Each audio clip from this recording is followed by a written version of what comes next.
Hello everybody, this is Maniac4Bricks. I'm here today with set number 75916, Dilophosaurus Ambush from Jurassic World. This came out in 2015. This set has two figures, one dinosaur, and it originally retailed for $30 in the United States. I'm just going to do a quick review about this set. It's not as in-depth as the other ones have been. It's just my quick summary of what I think of the set. I'm not worried that the stickers aren't applied, or the rope isn't attached, or string, I should say, isn't attached on the proper pieces. It's just going to be a quickie. It's not supposed to be too serious. It's just a little overview of my thoughts.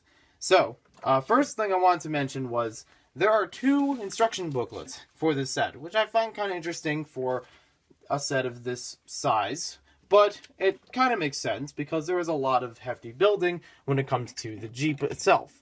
Context-wise, you've probably seen Jurassic World by this point, so you'd already know that there's only these two parts of the set that are actually shown in the movie, or at least prominently shown in the movie. The Jeep, yeah, I could see it being as part of the background, but I personally don't remember seeing it in there. And the Dilophosaurus itself is not actually in the movie as a live dinosaur, or at least, computer-generated live dinosaur. Instead, they have it as a hologram in one short scene, so it's nice to get as a Lego dinosaur, but it's not really movie accurate. The set by itself is just kind of inspired, and I think that pretty much applies for all the Jurassic World sets, that it's inspired by the movie more than contextually based on the movie. So as far as the figures, the first one we have here is the Asset Containment Unit officer or soldier. Kind of plain looking. I know that he has I know that he's actually based on an actor, but I don't know the name of the actor at the recording of this video. And I'd have to say, good torso printing, nothing to write home about. He's available in other sets, so there's not much to say there. The second figure we have is something gray. I can't remember the name off the top of my head.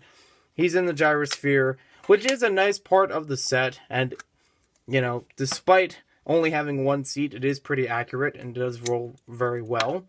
So, he's a nice looking figure, kind of a plain face on him, and it's interesting that he has the longer legs, but it kind of helps with seating him in there, so that he fits inside of the gyrosphere. He does have a nice torso print on him. I really do like how that looks. I'm surprised they didn't use that later for, superhero sets, because that would, by itself, you could just see this as being a superheroes type figure, and, as a civilian.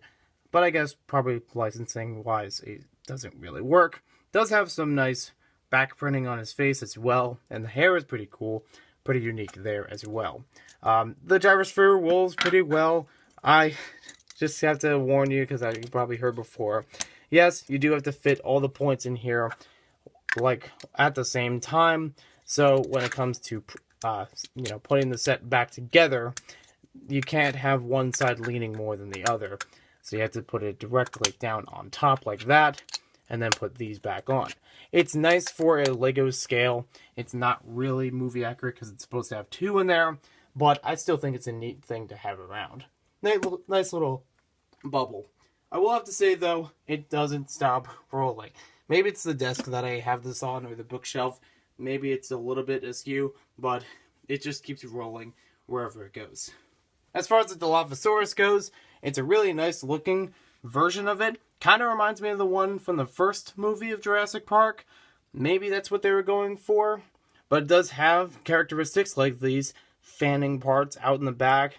You can actually move the head around and the mouth on it. It does have movable arms, and I think they're also clip arms, so you can fit things in there if you wanted them to. And you can also move the legs as well. I think the legs, yes, are actually part of a separate assembly, so that's neat. It does look good, but, again, it's not accurate from the movie. This part is a little bit flexible, not intended to pop off, but it does have that seam there, so at least stays shut. You can also take the head off from the top. As far as the stickers go, they are just nice stickers if you want to apply them to the Jeep. I think they actually work very well for it, especially the ones that have just the Jurassic World logo on it, and the the one on the hood looks good for it, and the controls one, I just didn't choose to put them on here. I think it looks good even without the stickers, because you could still have it as a nice large Jeep. And the Jeep itself is actually a nice build to it. It has some unique style, especially with some newer pieces, like this crowbar is in blue, which I don't think has been made before in blue. And the covers over the wheels, the mud guards, are actually older Lego pieces. They've been used quite a bit and have a nice shape to them. I think this is actually, like, by itself, this could be a nice Lego City Jeep. Just throw it in Lego City setting. It's good for the a little bit wider than the scale, and a little bit, but, you know, okay for the tires as far as it goes. But it's still a nice Jeep model.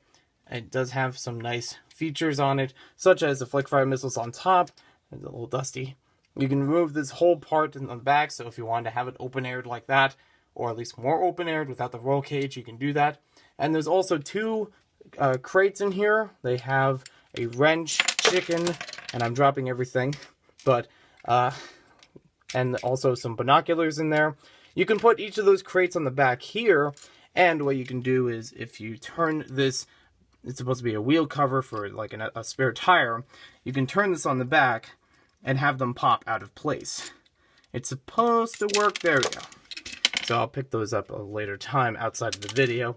It does have space only for one driver though, and a little bit of headlight bricks used in there. Not much to write home there. I kind of would have liked if they added space for two drivers, but it's still okay. I think you could modify this a little bit and fit a second driver, or a second passenger in the back. So as a $30 set, this is okay.